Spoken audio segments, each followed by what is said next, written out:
پکڑے ہوئے ہیں اور حسین پاک کے پیروں کو اپنے پیروں پہ اٹھا رکھا ہے کوئی ایسا قسمت والا دنیا میں؟ حسین پاک کو حضور نے اپنے پیروں پہ کھڑا کر رکھا ہے۔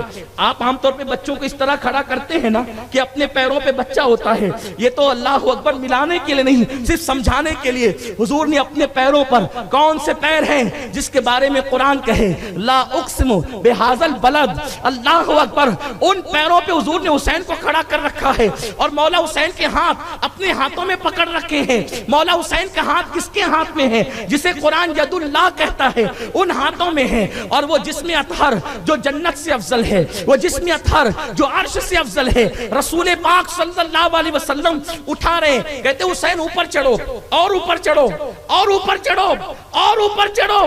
مولا حسین اوپر چڑھتے ہیں چڑھتے ہیں چڑھتے ہیں، یہاں تک کہ رسول پاک کے سینے پہ اپنے پیر رکھ دیتے ہیں۔ حضور علیہ السلام ان کا منہ اپنے منہ میں لے کر کے اس کو چوستے ہیں، کبھی تو اپنی زبان چسائی، کبھی تو اپنی زبان چسائی، کبھی حسین کو چوسا، ان کے لبوں کو چوسا، ان کے ہونٹوں کو چوسا، اور چوستے ہوئے یہ منظر صحابہ نے دیکھا اور بیان کیا، نگاہیں آسمان کی طرف اٹھائی اور عرض کی میرے اللہ میں اس حسین سے محبت کرتا ہوں، تو بھی اس سے محبت کر، اور جو اس سے محبت کرے گا تو اس سے بھی محبت فرما۔ اللہ اکبر، یہ مولا حسین ہے۔ ایک مرتبہ اللہ کے حبیب ایک راستے سے تشریف لے جا رہے ہیں، کیا دیکھا راستے میں؟ ایک ننھا سا بچہ ہے، آقا نے اس کو گود میں اٹھایا، اس کو پیار کرنے لگے۔ سرکار نے صحابہ نے عرض کیا یا رسول اللہ اس بچے سے پیار کرنے کی کوئی خاص وجہ ہے؟ آقا فرماتے ہیں کہ میں نے دیکھا کہ یہ بچہ میرے حسین کے قدموں کے نیچے جو مٹی تھی اس مٹی کو اٹھا کر کے اپنے منہ پہ مل رہا تھا۔ توجہ کریں، اللہ اکبر، اگر خدا کا پیارا بننا ہے تو حسین پاک سے اپنا رشتہ جوڑیے، مولا حسین کی محبت کو دل میں بسائیے۔ کیا ذات ہے حسین پاک کی، اللہ اکبر۔ آقا کہتے ہیں میں نے دیکھا کہ یہ بچہ میرے حسین کے قدموں کی مٹی اٹھا کر اپنے چہرے پہ مل رہا ہے، اللہ اکبر۔ آقا فرماتے ہیں اس دن کے بعد سے میں اس بچے سے پیار کرنے لگا، اور میرے صحابہ سنو سنو، قیامت کے دن میں اس کی اور اس کے ماں باپ کی شفاعت کروں گا۔ کیوں؟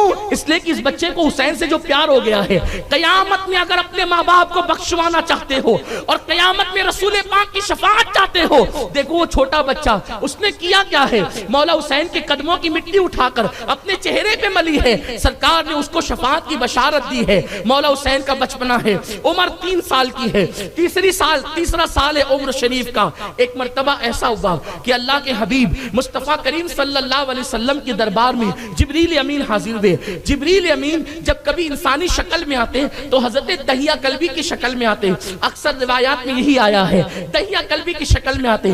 دہیہ کلبی بڑے مالدار صحابی تھے، جب وہ حضور کی بارگاہ میں آتے تھے، حضور کی بارگاہ میں حاضری دیتے تھے، تو حاضری یہ روایت میں روضۃ الشہداء سے بیان کر رہا ہوں، یہ روایت روضۃ الشہداء کے حوالے سے پڑھ رہا ہوں، اللہ اکبر۔ حضرت دہیہ کلبی جب آتے تھے تو حضور کی بارگاہ میں میوے لے کر آتے تھے، کیوں؟ کیونکہ اکثر مولا حسین حضور کی بارگاہ میں موجود رہتے تھے اور میوے نکال کے پیش کرتے تھے دہیہ کلبی۔ تو حضرت امام علی مقام کی عادت ہو گئی تھی، جب بھی دہیہ آتے تو ان کی گود میں جا کر بیٹھ جاتے اور پھر ان کی جیب میں ہاتھ ڈالتے، ان کی داڑھی میں ہاتھ ڈالتے اور ان سے میووں کا مطالبہ کرتے۔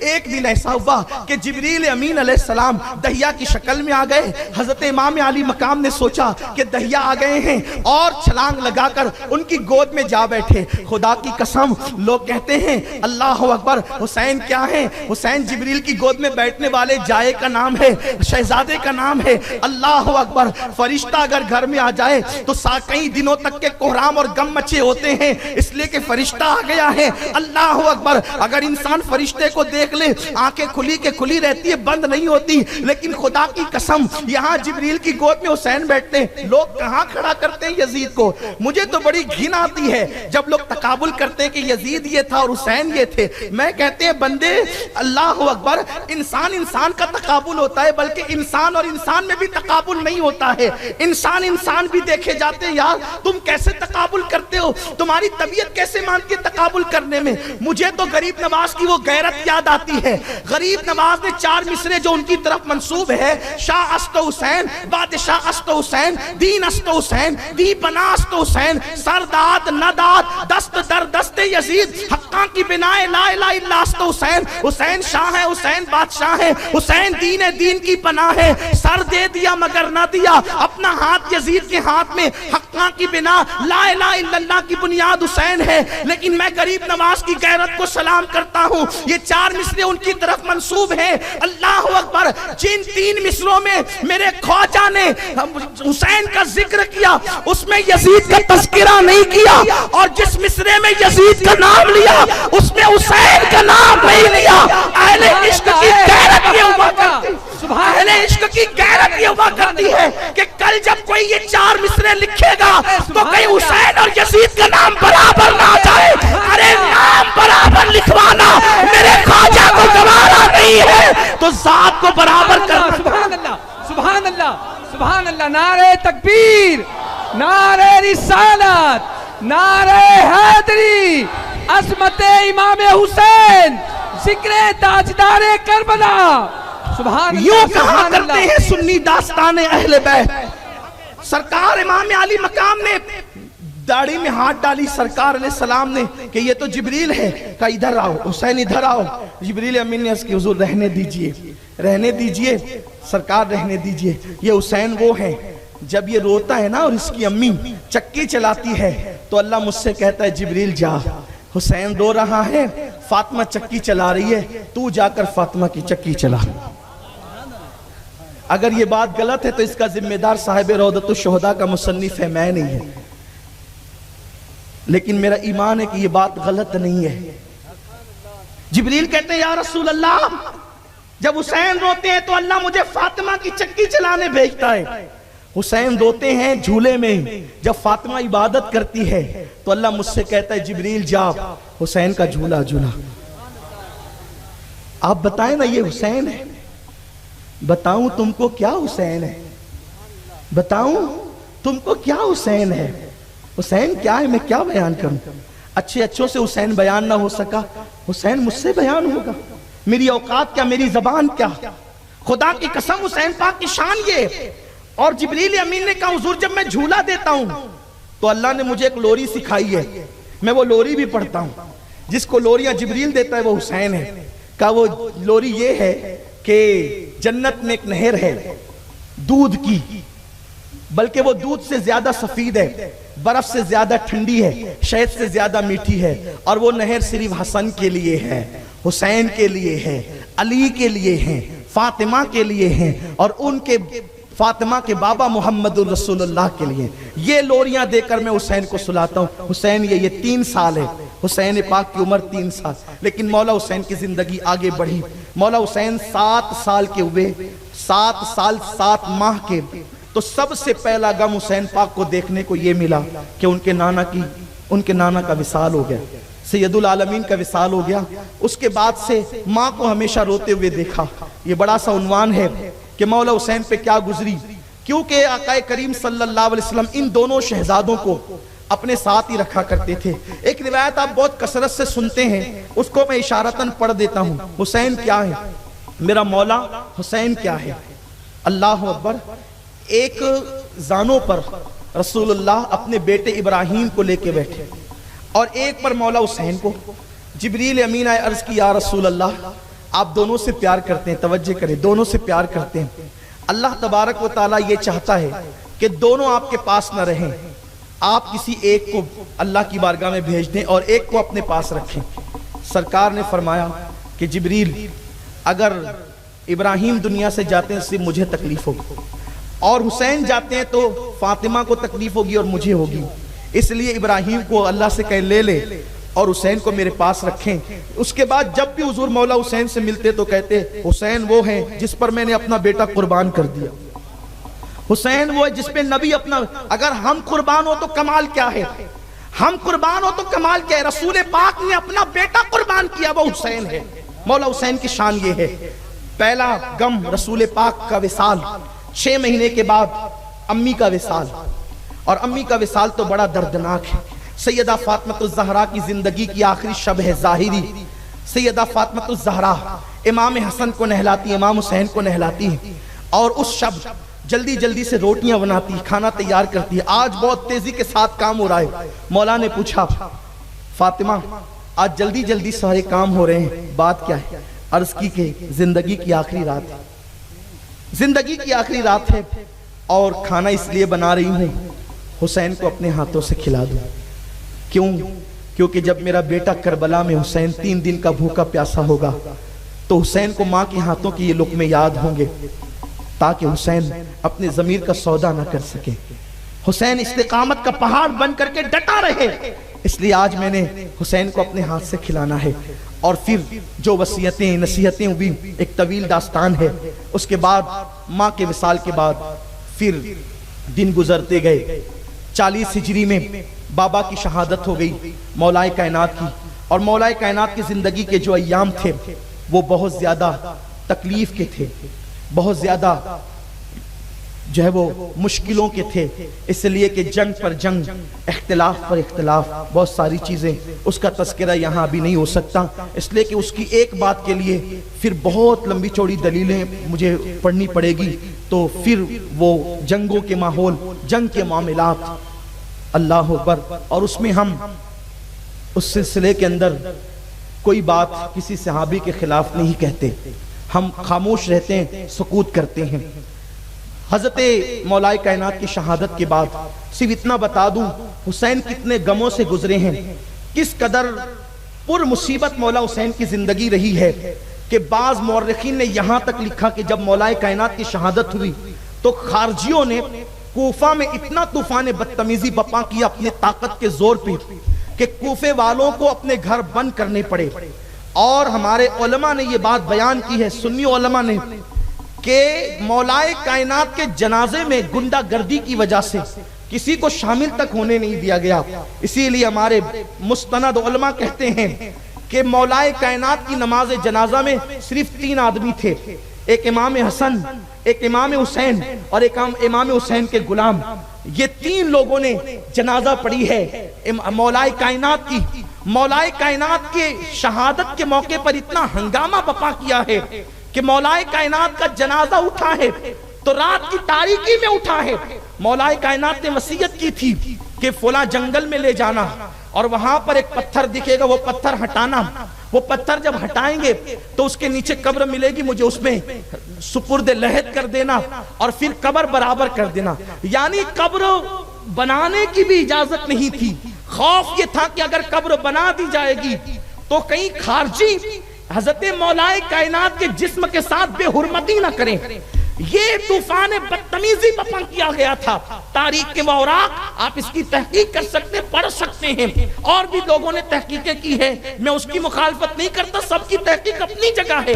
یعنی اہل بیت کے ساتھ سلوک کیا ہوا ہے اس کی ایک اشارے میں آپ کو دے رہا ہوں. اللہ اکبر میرے آقا علیہ السلام کے دیوانوں. لیکن ایک بات یہ بھی تو کہوں، مولا کائنات کی قبر کھودی کھدائی موجود تھی. وہ قبر کھودی کس نے تھی؟ ہمارے سنی علماء نے یہ بات بیان کی ہے. صوفیہ اہل دل بیان کرتے ہیں کہ وہ علاقہ حضرت نوح علیہ السلام کا علاقہ ہے. ایک دن حضرت نوح علیہ السلام قبر کھود رہے تھے. لوگوں نے کہا نوح کسی کا انتقال نہیں ہوا، قبر کس کی کھود رہے ہیں؟ فرمایا کہ آخری نبی محمد الرسول اللہ آئیں گے، ان کے بھائی ہوں گے چچا زاد بھائی، اس کا نام علی ہوگا، وہ اسی علاقے میں شہید ہوں گے، اس لیے ان کی قبر کھود کر اس کا انتظام کر رہا ہوں. یہ مولا کائنات کی شان ہے. ایسی شان والوں کے ساتھ ایسا سلوک کیا گیا. بہرحال کتنا دکھ ہوگا کہ باپ کے جنازے میں 3 لوگوں کی شرکت، اس دکھوں کے ساتھ زندگی گزری ہے. وہ مولا حسین.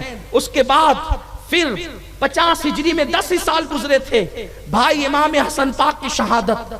زہر، کئی مرتبہ زہر دیا، آخری میں زہر دیا گیا ہیرے کو پیس کر امام حسن پاک کے مشکیزے میں ڈال دیا گیا. آپ مجھے بتائیں یہ کام کرنے والے وہ لوگ تھے، آج بھی تاریخ نے ان کے چہروں پہ سیاہی پوت دی ہے، آج بھی ان کے کالے چہرے تاریخ کے اندر موجود ہے. اللہ اکبر. دعویٰ کلمہ پڑھنے کا تھا لیکن اہل بیت کے ساتھ دشمنی یہ تھی کہ امام حسن پاک کو شہید کیا گیا، کئی بار زہر دیا، کبھی کھجور میں دیا، کبھی سرید میں دیا، کبھی شہد میں دیا، لیکن جب تکلیف ہوتی تو رسول پاک کے آستانے پہ جاتے اور جانے کے بعد جو ہے حضرت امام حسن پاک تندرست ہو جاتے۔ کبھی تو ایسا کیا کہ آپ کا ایک خنجر کو زہر میں بجھا کر آپ کے انگوٹھے پہ لگا دیا، پھر بھی اللہ نے آپ کو شفا دے دی۔ بڑی طویل سی داستان ہے امام حسن پاک کی، لیکن اللہ اکبر، جب ہیرا پیس کر کے آپ کو کے مشکیزے میں ڈالا گیا اور رات میں آپ نے وہ پانی پی لیا تو آپ کی آنتیں کٹ گئی۔ اب رسول پاک کے آستانے پر جانے کا موقع نہیں ملا اور آپ کی آنتیں کٹ گئی اور کہہ کے ذریعے سے وہ آنتیں کٹ کٹ کے نکلنے لگی۔ جب کٹ کٹ کے آنتیں نکلنے لگی تو مولا حسین نے ہاتھ پکڑ کے کہا بھیا بتاؤ تمہیں زہر کس نے دیا؟ رسول پاک کے گھر والوں کا صبر، اہل بیت تمہاری عظمتوں کو سلام، سلام ہو تمہاری عظمتوں کو۔ کہا کہ جس نے نہیں دیا اگر اسی کی طرف میرا گمان ہے تو تم اس کو قتل کر دو گے گمان کی بنیاد پر، اس لیے میں کہنا نہیں چاہتا، اور اگر اسی نے دیا ہے تو اللہ بہترین بدلہ لینے والا ہے۔ استاد زمن مولانا حسن بریلوی نے ایک عورت کا نام لکھا اپنی کتاب کے اندر۔ لوگ کہتے ہیں کہ کیوں جب حضرت امام حسن نے نہیں بتایا تو لوگ کیوں بیان کرتے ہیں نام؟ اس لیے بیان کرتے ہیں کہ بعد میں اس نے خود اقرار کیا تھا کہ میں نے کس کے کہنے پہ زہر دیا تھا، اس نے خود بیان کر دیا تھا، اس لیے تاریخ میں وہ نام آ گیا۔ بہرحال اس کو بیان کرنے کے لیے بھی یہاں وقت نہیں۔ امام حسین نے پاک نے پوچھا تھا بھیا بتاؤ کون ہے؟ آپ نے کہا اللہ بہترین انتقام لینے والا ہے اور وہ منتقم حقیقی ہے۔ اور اس کے بعد آپ نے امام حسین کو کہا حسین میرا چہرہ دیکھو۔ مولا حسین نے چہرہ دیکھا، کہا میرا چہرہ ہرا ہوا کہ نہیں ہوا؟ امام حسین نے کہا ہاں بھیا آپ کا چہرہ ہرا ہو گیا۔ تو تب امام حسن پاک نے کہا تھا نانا کی وہ حدیث معراج یاد ہے کہ نانا نے کہا تھا کہ جب میں معراج پہ گیا تو میں نے دو محل دیکھے تھے، ایک سرخ تھا ایک سبز تھا۔ میں نے پوچھا جبریل یہ کس کے لیے ہے؟ تو کہا سرخ حسین کے لیے اور سبز حسن کے لیے۔ تو میں نے پوچھا تھا، یعنی رسول اللہ فرماتے میں نے پوچھا تھا کہ یہ کیوں؟ تو کہا تھا کہ حسن کو زہر دیا جائے گا اور ان کا چہرہ سبز ہو جائے گا، ہرا ہو جائے گا زہر کی وجہ سے، اور اس کے بعد مولا حسن کی شہادت ہوگی۔ آپ کی تمنا تھی، توجہ کریں، اہل بیت پہ جو ظلم ہوا ہے وہ ظلم کبھی بھلایا نہیں جا سکتا۔ امام حسن نے کہا تھا میری تمنا ہے کہ میرا جنازہ لے جانا اور نانا کے قدموں میں دفن کر دینا، لیکن اگر اجازت نہ ملے تو پھر مسلمانوں کے قبرستان میں دفن کرنا۔ تمنا تھی نانا کے قدموں میں دفن ہونے کی، جن کے گھر میں بغیر اجازت کے جبریل نہیں آتے تھے۔ مروان بدترین، وہ پلید، وہ مردود، وہ لانتی، جس پہ رسول پاک نے لعنت کی تھی۔ لوگ مروان کی بڑی تعریف کرتے ہیں۔ اما عائشہ صدیقہ نے فرمایا ہے کہ مروان جب پیدا ہوا تو لوگوں نے عرض کیا رسول اللہ جائے وہ حکم کے گھر مروان پیدا ہوا ہے، اس کے منہ میں اپنا لعاب ڈال دیں اور اس کو گھٹی دیں۔ حضور نے فرمایا گرگٹ کے گھر گرگٹ پیدا ہوا ہے، لے جاؤ اسے۔ لوگ بیٹا پیدا کرتے، حکم نے باپ پیدا کیا ہے۔ سرکار علیہ الصلوۃ والتسلیم نے اس کو نہیں دیا تھا۔ نبی کی نگاہیں نبوت دیکھ رہی تھی۔ اس ظالم نے جب جنازہ چلا ہے رسول اللہ کی چوکھٹ پر تو امام حسین علیہ جدی والی سلام نے کہا کہ ان کی وصیت ہے کہ میں نانا کے قدموں میں ان کو دفن کروں۔ نانا کو بڑا پیار تھا ان سے۔ اس نے کہا جنازہ اٹھا کے لے جاؤ ورنہ جنازوں پہ تیر برسا دیا جائے گا۔ اور دنیا نے دیکھا جب امام حسین نے کہا کہ ہم تو یہیں دفن کریں گے تو جنازے پہ تیر چلا دیا گیا۔ امام حسن پاک کے جنازے پہ تیر چلایا گیا، اہل بیت کے ساتھ کے سلوک کیا گیا۔ سوچو کس قدر غموں کے اندر زندگی گزری ہوگی۔